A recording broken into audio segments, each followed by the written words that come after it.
Decía que en esta tercera fase vamos a estudiar estadística inferencial. Hay dos tipos de estadística, la estadística descriptiva y la estadística inferencial. Primera fase y segunda fase hemos hablado de estadística descriptiva, cuando presentamos los resultados de manera aislada para cada una de las variables. Cada variable tiene sus propios resultados, dependiendo si es variable cualitativa o si es variable cuantitativa. Ya lo hemos estudiado. Ahora vamos a estudiar estadística inferencial. ¿De qué trata la estadística inferencial? Trata de relacionar variables, de poder encontrar si una afecta a la otra variable y cuánto la está afectando. Eso es lo que tenemos que estudiar en este tema, en esta fase. ¿De acuerdo? Entonces, yo les voy a pedir especial atención a este tema que le hemos denominado contraste de hipótesis, porque lo que vamos a aprender aquí es válido para lo demás que vamos a explicar en el resto de la fase. Cuando decimos contraste, para poder hacer un contraste, nosotros necesitamos dos cosas. Dos. Si yo tengo solamente una, no puedo contrastar, porque contrastar es comparar. Y para poder comparar, debemos tener dos cosas. Una sola no. Una sola, ¿con qué la comparo? No. ¿De acuerdo? Entonces, si decimos contraste de hipótesis, significa que debemos tener dos hipótesis. Y al comparar, nosotros vamos a tener que finalmente tomar decisión por una. Decir, esta es la hipótesis que se acepta. Esta es la hipótesis que se rechaza. Esta es la hipótesis que me va a permitir decir si una variable afecta sobre la otra variable. Eso es lo que tenemos que aprender ahora. Hacer ese contraste de hipótesis para tomar una decisión cuando estamos trabajando con dos variables, mínimo dos, para poder hacer estadística inferencial, para poder decir si esas variables están relacionadas, si una es mayor que la otra, si son iguales, si una afecta a la otra, si una es el estímulo, la otra es la respuesta, etcétera. Eso es lo que vamos a trabajar ahora. El tema de hipótesis, otra vez, es un tema de metodología de la investigación. Ahí van a estudiar ampliamente el tema de hipótesis. Aquí vamos a estudiar la parte que corresponde, que necesitamos para poder hablar de este contraste, para poder aplicar las herramientas de la estadística inferencial. ¿Qué es una hipótesis? Una hipótesis es algo que se supone.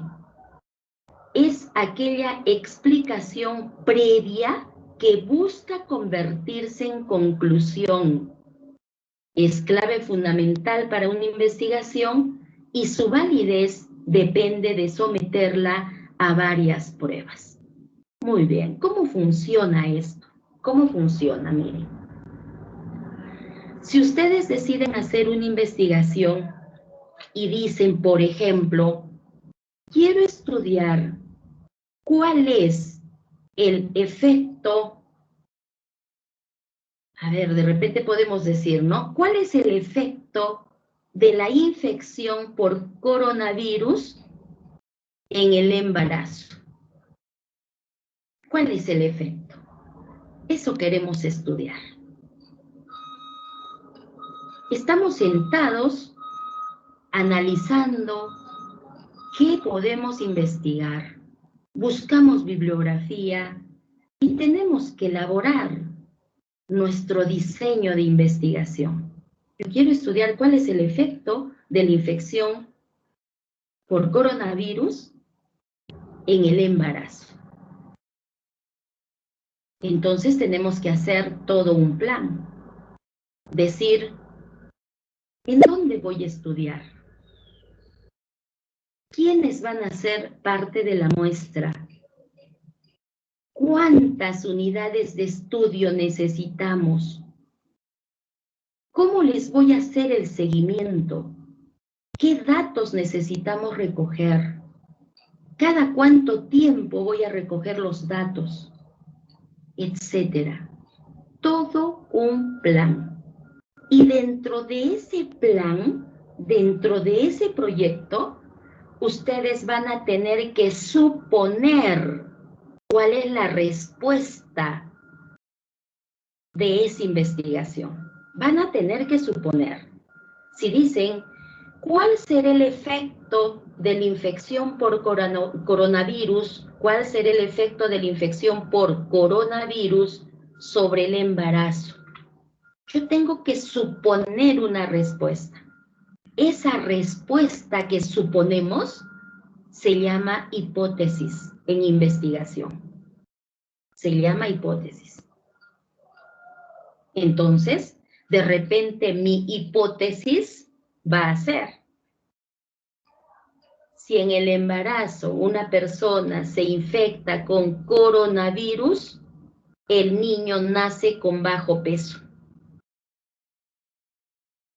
Yo estoy respondiendo a esa pregunta sin haber investigado todavía.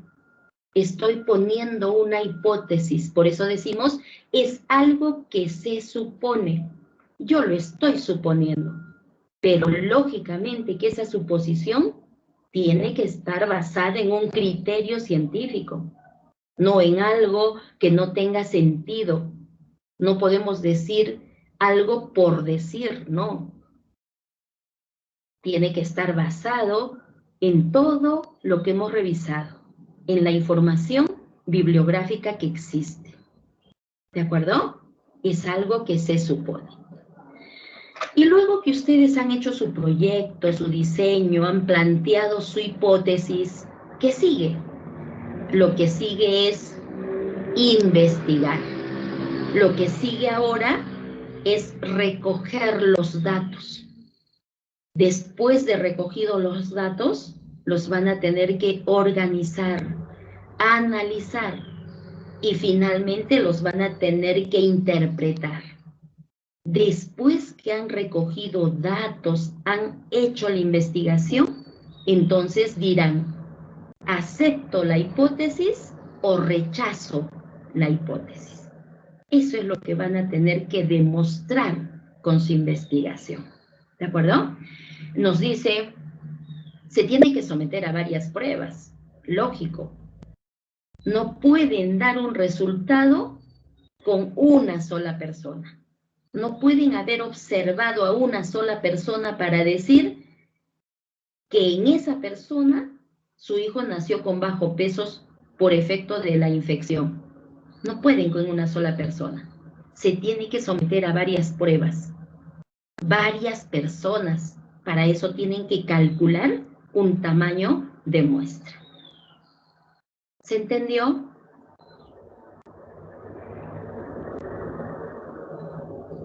Sí, doctora. ¿Los demás están ahí? Sí, doctora. Sí, doctora. Ya está. Perfecto. Muy bien. Toda esta fase vamos a hablar de lo mismo. ¿Ya? Toda esta fase vamos a hablar de lo mismo. Se habla de las hipótesis de investigación. En estadística, en este tema que se llama contraste de hipótesis, nos interesan estas hipótesis. Estas hipótesis. La hipótesis nula y la hipótesis alternativa. Esas dos nos interesan. A la hipótesis nula la simbolizamos como H sub 0. La hipótesis nula es la primera que se redacta. Y la hipótesis nula siempre, siempre nos da idea de igualdad. Nos da la idea de igualdad. No digo que se tenga que utilizar estrictamente la palabra igual. Digo, nos da idea de igualdad. Entonces, si yo sigo con mi ejemplo, yo podría decir, yo podría decir que el embarazo de las personas es igual con infección o sin infección por coronavirus. Está fea la redacción, pero les estoy poniendo como ejemplo porque la hipótesis nula nos da la idea de igualdad. Entonces, yo puedo decir, ¿no? El embarazo es igual con infección o sin infección. Mejor redactado será si yo digo, la infección por coronavirus no afecta el embarazo. No afecta. Si digo no afecta, es como estar diciendo que es igual. Por eso, da la idea de igualdad. La hipótesis nula da la idea de igualdad. Yo puedo utilizar cualquier otra palabra. Si digo no afecta es idea de igualdad. Yo puedo utilizar la palabra independiente. La palabra independiente también da la idea de igualdad. Independiente es igual si está o no está. ¿De acuerdo? Y la hipótesis alternativa es la segunda que se formula. Se le simboliza como H sub 1. Y la hipótesis alternativa nos da la idea de diferencia. Nos da la idea de diferencia. Entonces, si nosotros vamos al ejemplo, podríamos decir, ¿no? Existe diferencia en el embarazo de personas infectadas y no infectadas. Es diferente el embarazo. Pero también podría decir una mejor redacción de la hipótesis sería, ¿no? La infección con coronavirus afecta el embarazo. Si digo que afecta, ya no es igual. ¿De acuerdo? Entonces, hay que leer bastante. Tienen que leer, jóvenes, leer artículos de investigación. Leyendo se van a volver expertos en redactar lo que necesiten redactar. En este tema necesitamos redactar las hipótesis. Necesitamos tener clara la idea de igualdad y también clara la idea de diferencia. Siempre la nula igualdad, siempre la alternativa diferencia. Esa es una convención internacional. Así se entiende todo el mundo. Así tiene que ser. ¿De acuerdo? Muy bien, yo les voy a dar un tiempito, máximo 2 minutos, para que planteen un ejemplo. ¿Ya? Para que planteen un ejemplo. Pongan un ejemplo médico, redacten la hipótesis nula, redacten la hipótesis alternativa. ¿Ya? A ver, trabajando, por favor.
Ya, a ver, ¿quién tiene el ejemplo?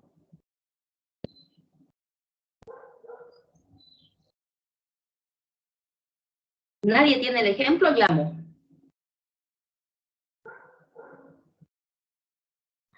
A ver, llamaremos entonces.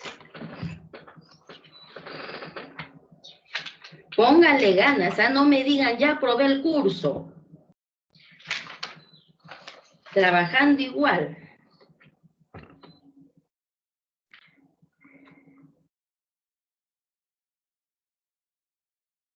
Ya, a ver.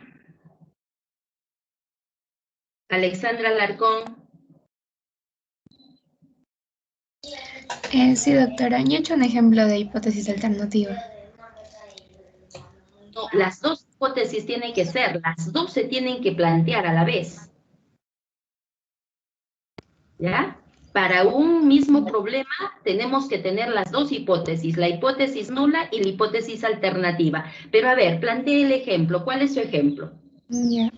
Los patrones de sueño en los niños afectan su crecimiento. Esa sería la alternativa.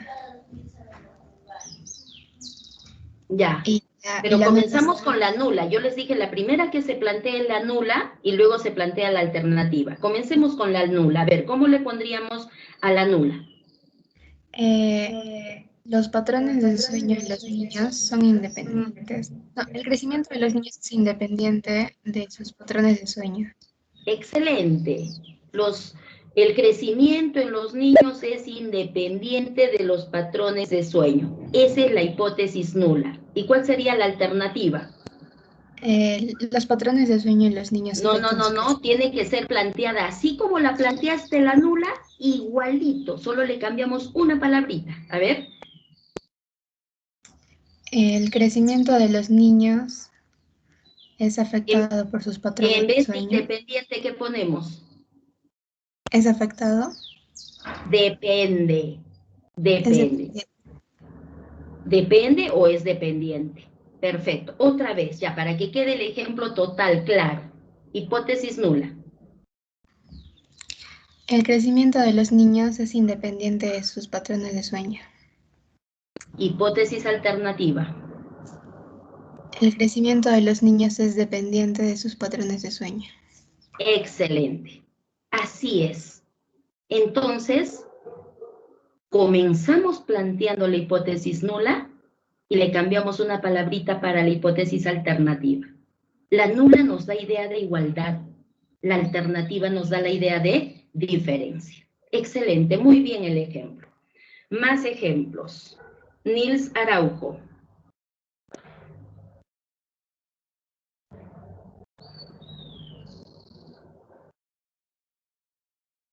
Nils Araujo. No está. Alison Barrios. Presente, doctora. A ver su ejemplo, por favor. De la nula, los desórdenes alimenticios en los jóvenes es independiente a su nivel de estrés. Ya, la nula, perfecto. ¿Y la alternativa? Los desórdenes alimenticios en los jóvenes depende de su nivel de estrés. Excelente. Muy bien. Cristel Bellido.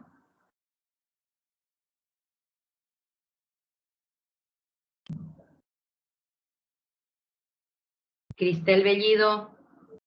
No está. Yajir Cabrera.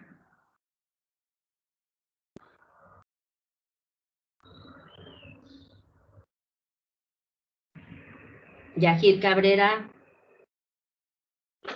Tampoco está. Daniel Canaza.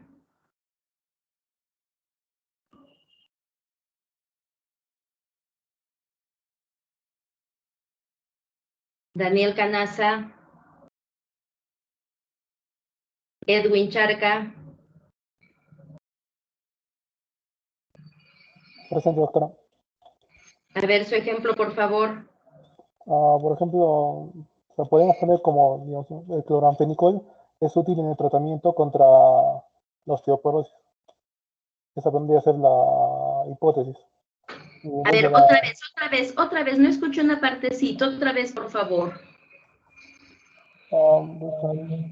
Hice mi ejemplo tratando con un medicamento, cuando el cloramfenicol es útil contra la osteoporosis, o es útil en el tratamiento de osteoporosis, esa sería mi hipótesis principal. Ya, pero ¿y cómo planteamos la hipótesis? Entonces sería el Para plantear una cloramfenicol hipótesis, exhibe un mejor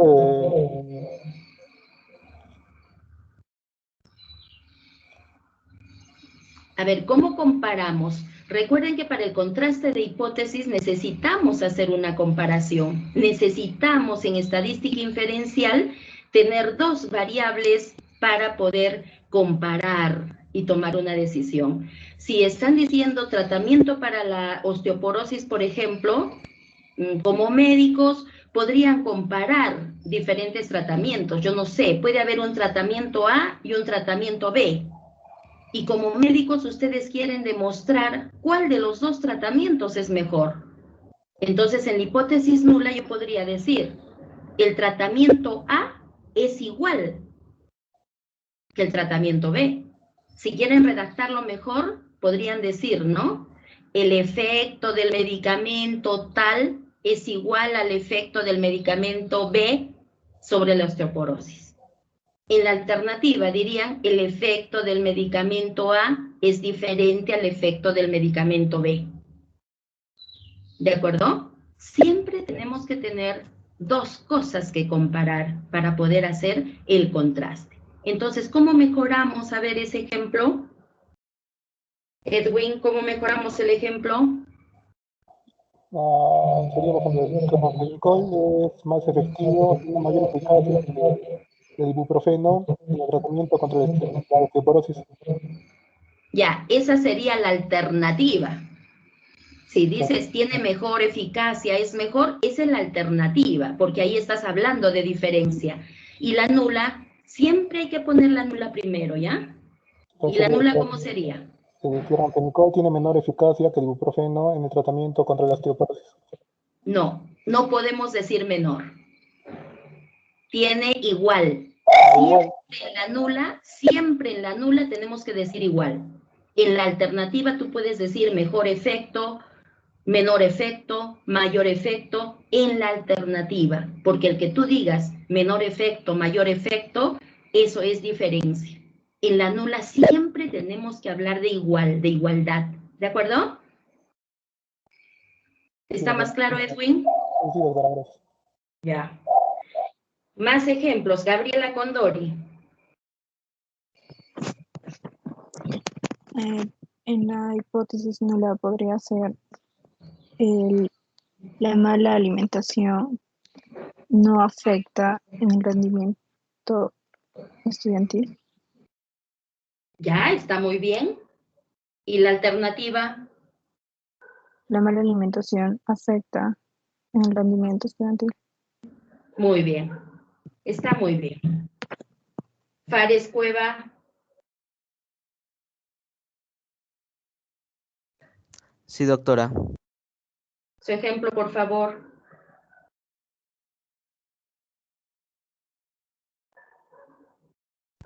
Podría ser, el género musical no es un factor causal de hipoacusia bilateral. ¿Ya? Esa es la nula. ¿Y la alternativa? Y la alternativa sería, el género musical sí es un factor causal de hipoacusia bilateral. Perfecto. Muy bien. Muy bien. A ver, Diego Núñez.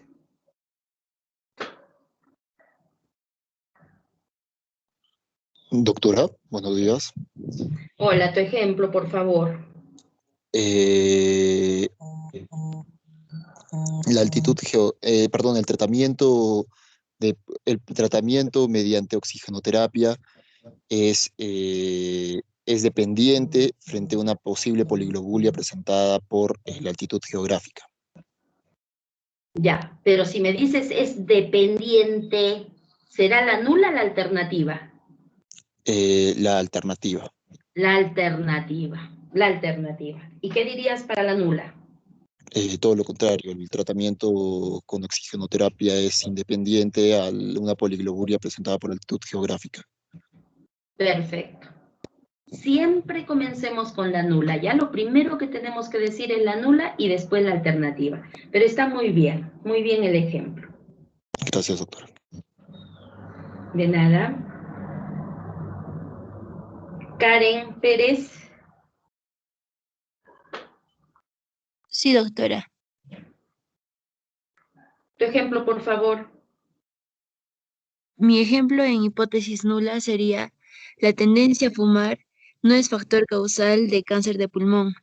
Y de hipótesis alternativa sería: la tendencia a fumar sí afecta la salud, desarrollando así el cáncer de pulmón. Muy bien. Perfecto. Un ejemplo más. Fran Salcedo.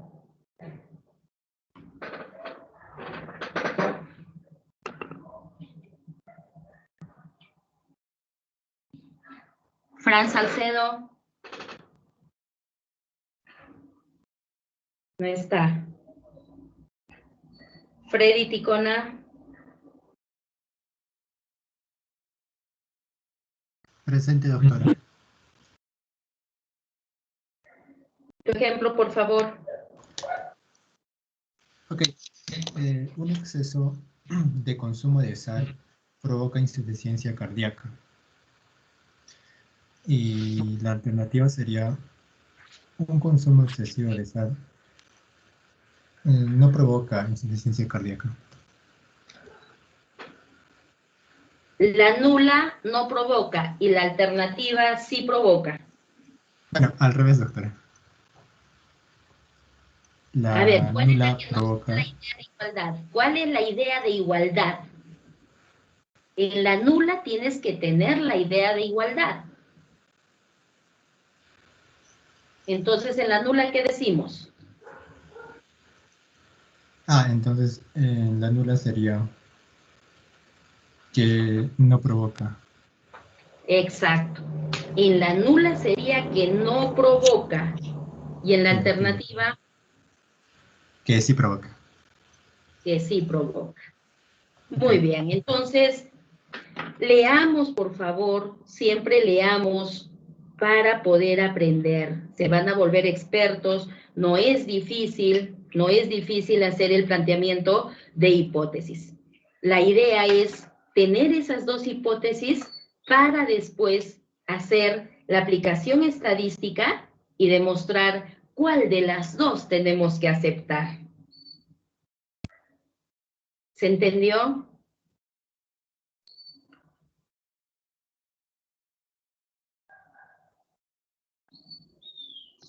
Sí, doctora. Sí, doctora. Sí, doctora. Muy bien.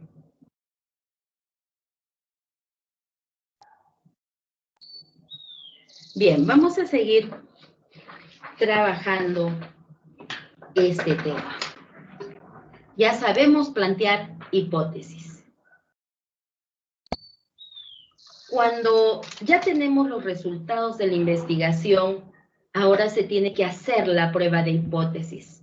Miren, en resumen, nosotros podríamos poner 3 grandes pasos. Ya se los he contado.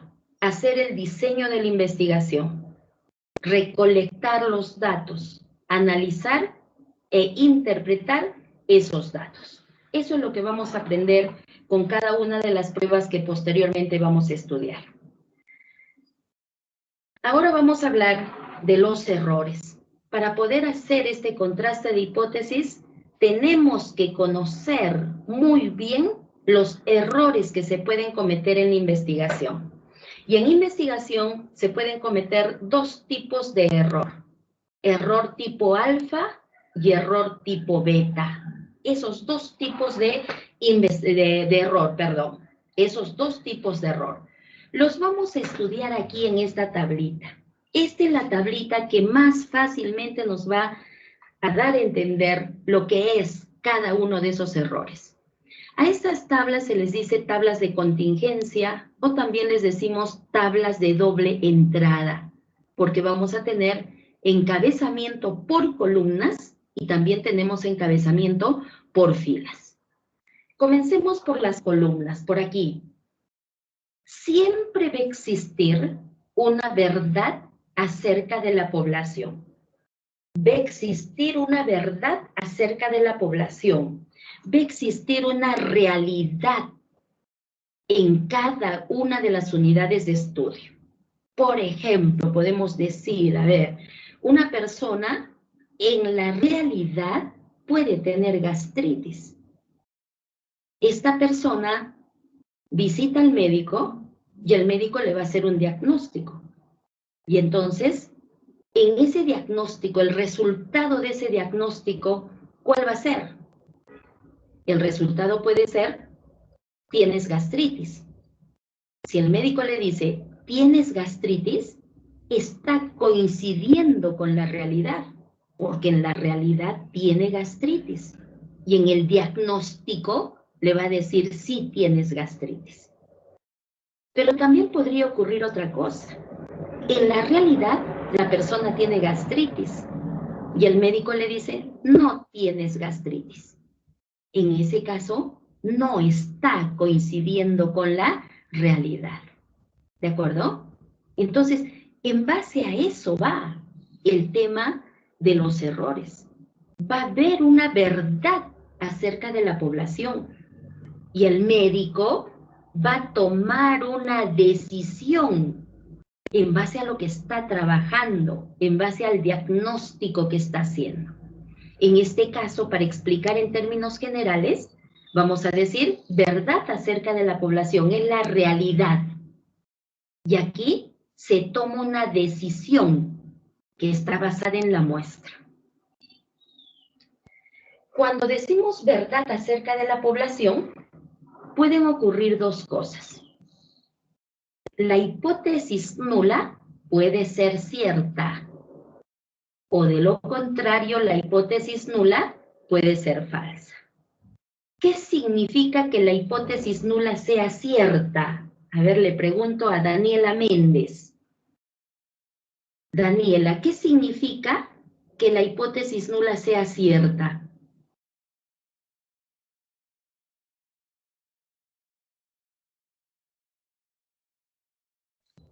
Sería que ha acertado.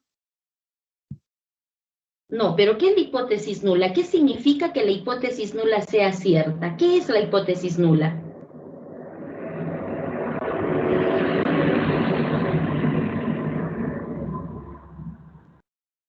A ver, ¿qué dijimos de la hipótesis nula? Sí, nos da la idea de igualdad. Perfecto. Entonces, ¿qué significa que la hipótesis nula sea cierta? Que afirma la hipótesis de la investigación.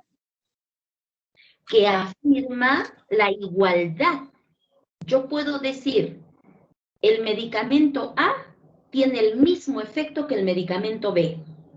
Si yo digo que eso es cierto en la población, pues si yo pruebo, voy a encontrar que el efecto de A es igual al efecto de B. Eso significa que es cierto. Y a ver, le pregunto a Jacqueline Paz. Sí, doctora. Jacqueline, ¿y qué significa que la hipótesis nula sea falsa? Que las variables no sean iguales. Que la hipótesis nula sea falsa significa pues que es mentira que el efecto de A sea igual al efecto de B. No es cierto. Y si no son iguales, tienen que ser diferentes. ¿Sí? ¿Se está entendiendo, por favor? Esto lo tenemos que entender muy bien para poder hacer la estadística inferencial. ¿De acuerdo? Entonces, una vez más, si yo digo, estoy hablando de la verdad acerca de la población. Si decimos, la hipótesis nula es cierta, pues es cierto, es real la igualdad, que A sea igual que B, por ejemplo. Si decimos que la hipótesis nula sea falsa, no es cierto que A sea igual que B. Y si A no es igual que B, entonces A es diferente que B. Por eso decimos, la hipótesis nula es falsa. Es falso la igualdad. Si es falso la igualdad, lo correcto será la diferencia. Luego nos vamos a la primera columna. Observen aquí. Decimos, tenemos que tomar una decisión. Y en esa decisión que tomamos, o aceptamos o rechazamos. Pero ¿qué podemos aceptar o qué podemos rechazar? Podemos rechazar la hipótesis nula o podemos aceptar la hipótesis nula. Si decimos que rechazamos la hipótesis nula, es que estamos rechazando la igualdad. Estamos rechazando el decir que A es igual que B. Si decimos que aceptamos la hipótesis nula, estamos aceptando la igualdad. Estamos aceptando que A es igual que B. ¿De acuerdo? Entonces, en estas tablas de contingencia, en estas tablas de doble entrada, vamos a encontrar la intersección de la fila con la columna. Y entonces aquí nos dice, por ejemplo, si la hipótesis nula es cierta en la población y nosotros la rechazamos, ¿qué estamos cometiendo? Estamos cometiendo un error. A este error se le dice error tipo 1 o error alfa, tipo alfa. Error alfa o error tipo 1. Pregunto de otra manera. ¿Cuándo cometemos error alfa o error tipo 1? Cometemos error alfa cuando en la realidad la hipótesis nula es cierta y nosotros la rechazamos. Eso es el error alfa. Pero ¿y qué pasa si en la realidad la hipótesis nula es cierta y nosotros la aceptamos? Pues ahí estamos tomando la decisión correcta. Es el ejemplo que yo les dije. En la realidad, la persona puede tener gastritis, tiene gastritis en la realidad. Si el médico le hace el diagnóstico y le dice, sí, tienes gastritis, está coincidiendo con la realidad, está tomando la decisión correcta. Pero si en la realidad la persona tiene gastritis y el médico se equivoca y le dice, no tienes gastritis, entonces ahí está cometiendo un error. Está rechazando la realidad, está cometiendo un error. A ese error se le dice error tipo 1 o error alfa. Nosotros hemos estudiado la curva normal y en esa curva normal hemos hablado de un nivel de confianza. Aquí está ese nivel de confianza. Ya yo les había hablado de zeta de alfa, ¿se acuerdan? Para calcular el tamaño de muestra, zeta de alfa. Aquí está ese error alfa. Entonces, en la curva normal, la decisión correcta debe ser ese nivel de confianza. Si yo decido trabajar con el 95%, pues de 100 casos, en 95 debo tomar la decisión correcta, debo coincidir con la realidad. Y solo en 5% me puedo equivocar y cometer este error tipo 1 o error alfa. Pero también existe otro error, y es miren. Si la hipótesis nula es falsa en la realidad, si la hipótesis nula es falsa en la realidad y nosotros la rechazamos, estamos tomando la decisión correcta. ¿Ya? Estamos tomando la decisión correcta. Porque es falsa y la estamos rechazando, está correcto. Pero ¿qué pasa si en la realidad la hipótesis nula es falsa y nosotros la aceptamos? Ahí sí nos estamos equivocando. Estamos cometiendo un error. A este error se le dice error tipo 2 o también se le dice error beta. Entonces, ¿cuándo cometemos error tipo 2 o error beta? Cuando en la realidad la hipótesis nula es falsa y nosotros la aceptamos. nos estamos equivocando. Gráficamente tenemos esto. Observen por favor aquí. Para tener hipótesis tiene que haber dos cosas, dijimos, ¿verdad? Siempre dos. Para poder hacer el contraste de hipótesis tenemos que tener dos cosas. Aquí tenemos una distribución A y también tenemos una distribución B. Veamos la distribución A. En la distribución A vamos a tener una línea que está separando, en este ejemplo, 95% que sería este nivel de confianza y 5% esto que está pintado de negro. A eso le vamos a decir alfa. Ahí está el error alfa. ¿Qué significa?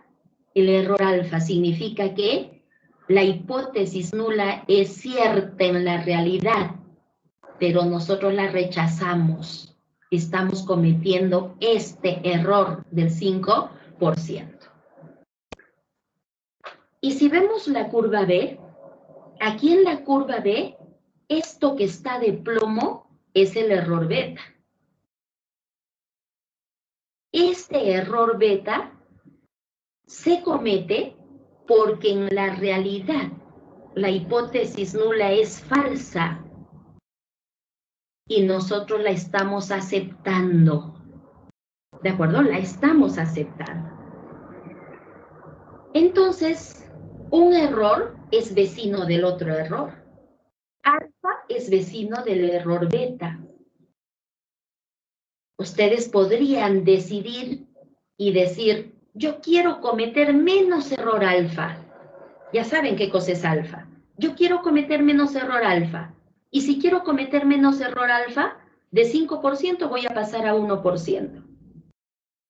Pero para cometer menos error alfa, tengo otro problema. Se aumenta el error beta. Beta se hace más grande.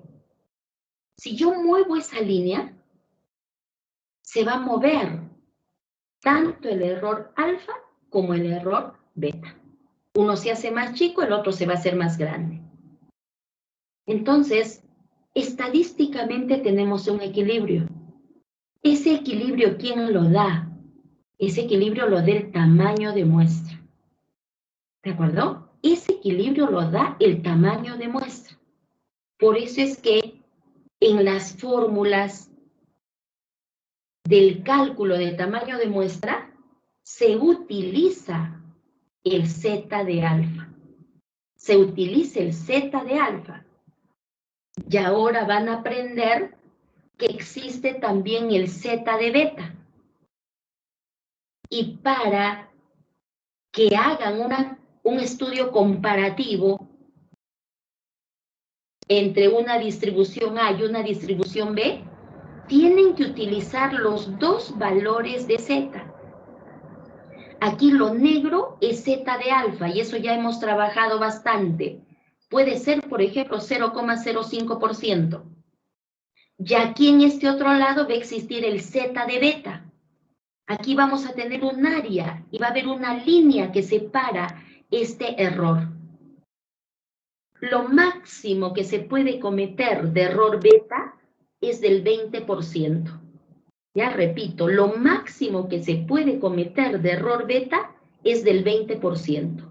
Y lo máximo que se puede cometer de error alfa es del 5% en ciencias de la salud.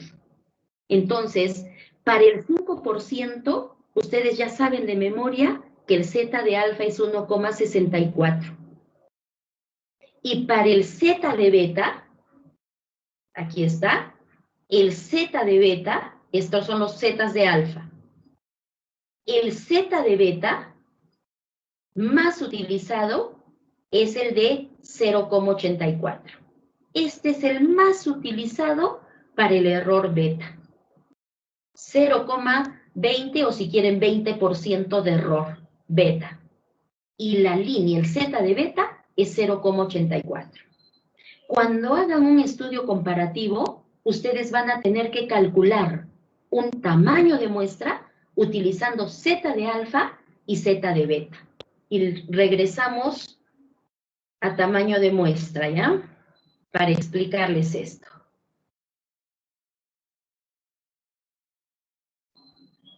Miren aquí. Nosotros habíamos estudiado esta fórmula. Tamaño de muestra, Z de alfa. Ya saben qué significa el error alfa. También habíamos estudiado esta fórmula para una variable cuantitativa, Z de alfa. Pero si quieren hacer un estudio comparativo, comparar dos proporciones, por ejemplo, ahí tienen que utilizar Z de alfa y Z de beta. El Z de alfa más utilizado, 1,64. El Z de beta más utilizado, 0,84. El error alfa 5%, el error beta 20%. Lo tienen que utilizar. Los demás datos ya los conocen. Los demás datos ya los conocen. Ya hemos estudiado en la segunda fase. Esta es para variable cualitativa. También existe para variable cuantitativa. Z de alfa, Z de beta. Ahora ya conocen qué significa esa terminología. Y con esto ya está completamente entendido cómo calcular el tamaño de muestra. Ya lo conocen todo. Bien, entonces regresamos aquí. Regresamos aquí. Valores de Z más usados según alfa y valores de Z más usados según beta. En beta ya les dije que es del 20% y el Z de beta 0,84. De todas maneras, aquí hay más valores que suelen ser los más utilizados, pero ustedes fíjense en lo que se utiliza más en ciencias de la salud. Para alfa, 95% unilateral, 95% bilateral, 99%. Y para beta, el 20%. Esos valores deben estar aprendidos de memoria. Muy bien. ¿Hasta ahí alguna pregunta, alguna duda?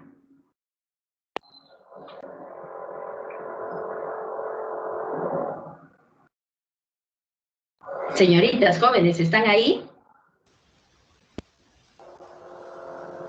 Sí, doctora. Muy bien. Aquí nos vamos a quedar porque lo que sigue para explicarles es más extenso y en el tiempo que nos queda no lo vamos a terminar. ¿Ya? Entonces, con ustedes todavía tenemos clases el día jueves. No sabemos si va a haber suspensión de labores el día jueves. El jueves es 24, ¿verdad? Según el gobierno lo ha declarado feriado, pero tenemos que esperar igual el comunicado de la universidad. Si es que fuese feriado y no nos vemos, que pasen un día de Navidad muy bonito.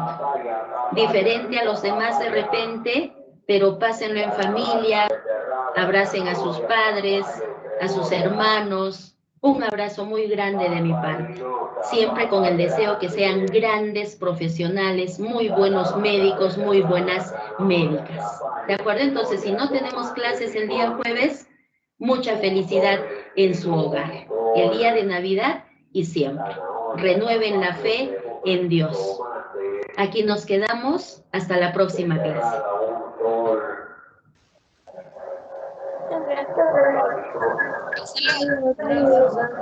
Chao, chao, cuídense bastante. Feliz Navidad, doctora. Gracias, feliz Navidad también para ustedes. Feliz Navidad.